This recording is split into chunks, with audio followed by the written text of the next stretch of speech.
Hey, yo, what's up? Today we're going to be looking at my new track, Setting Fires, which is out now. As always, the link is in the description. We also put out a dope little music video that we shot like right here. Link is also there. Anyway, today's video is going to be a little different than usual, mainly because I'm an idiot. So I constantly forget to back up my projects. It happens way too frequently for it to be like an accident. I'm just dumb and I don't learn from my mistakes. Especially in this case, because I lost the final project. See, if we look here, like I spent like 3 hours yesterday going through and finding all the files I could, and we've still got like 17 files missing. So today we're gonna be trying to remake it.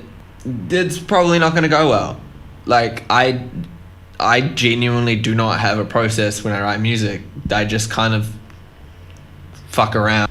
So we're gonna look at the vocals today, mainly just because I feel like that's the most interesting part of the song. Is you've got like in the intro you've got that kind of like grunty whisper sound, chorus section. You've got that like Animal Crossing like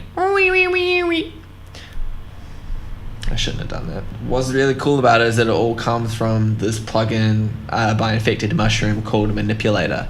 I'm gonna try remake it because I haven't used it in a while and I don't exactly know what like things I did to do the things, but anyway. So we start with this. And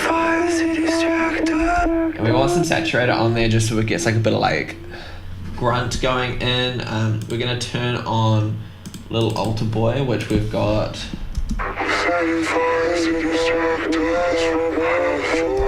So we've got the pitch down an octave, we've got the formants down like 5 semitones, and we've got a bit of drive going in. And let's just give it a little bit of like a lower layer, because like you hear it sounds kind of like low and so we got to add a manipulator in there somewhere.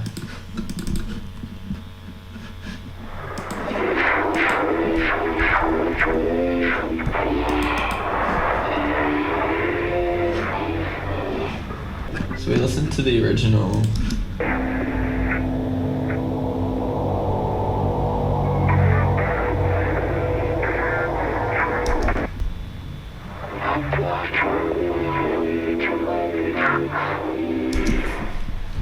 I mean, that's close. That's close. It's not the same. I spent the past like hour and a half trying to recreate it, and that's as close as I'm getting.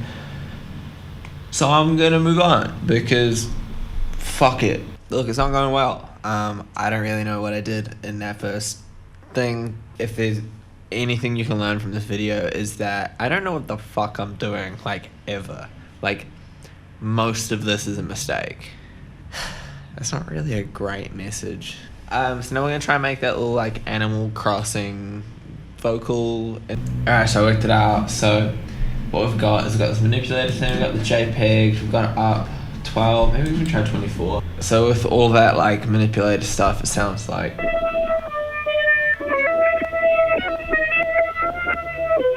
I don't know, it sounds stupid by itself, but like as a whole we have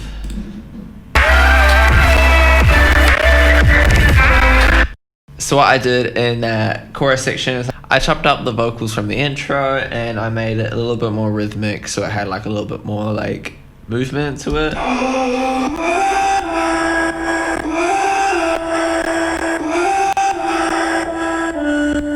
And that was pretty much it for the vocals. Like I mean, like I have basic vocal processing on like the verse sections, but yeah, that's it. Again, like I'm doing the same technique I usually do, which is that MIDI. So I got those vocals that I chopped up for the chorus and I dragged them to here, and I use this synth a lot. I used it in Murmur. Then I essentially just distort the shit out of it and it sounds dope. Without like the rack, it's like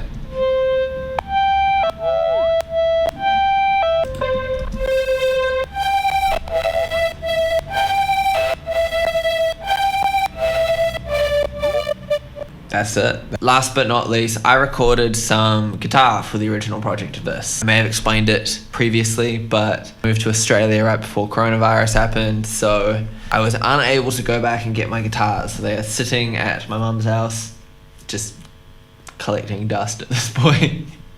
But that means that I can't re-record it, so I'm gonna try and remake the guitars. I don't think it will be too hard, because like the way they sound in the final project is not guitar-like. You can kind of hear it like running through the back there, like,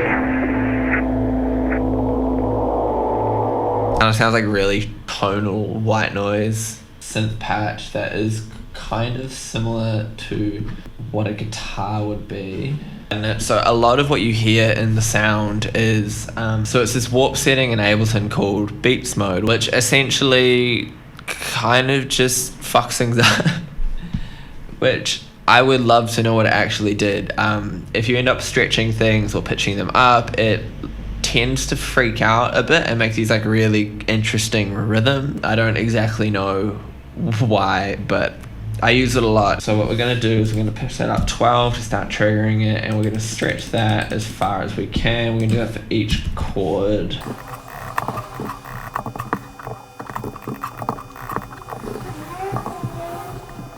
So what you do is you add these little warp points in, and they kind of start randomly triggering different rhythms. And in here,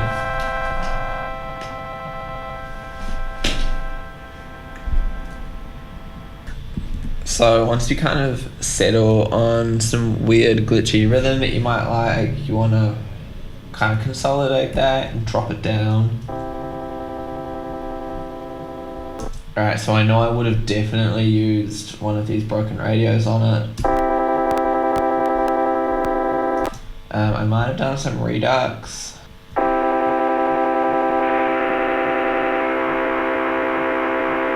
I might have even dropped that whole thing down an octave. So we go back and listen to it.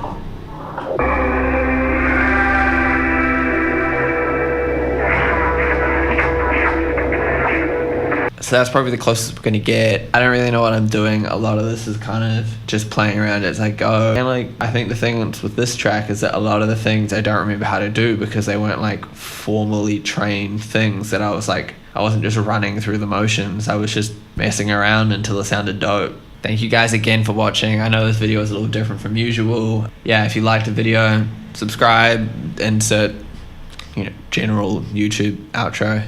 Thank you guys for coming along, and if you haven't heard the whole song yet, it sounds a little like this.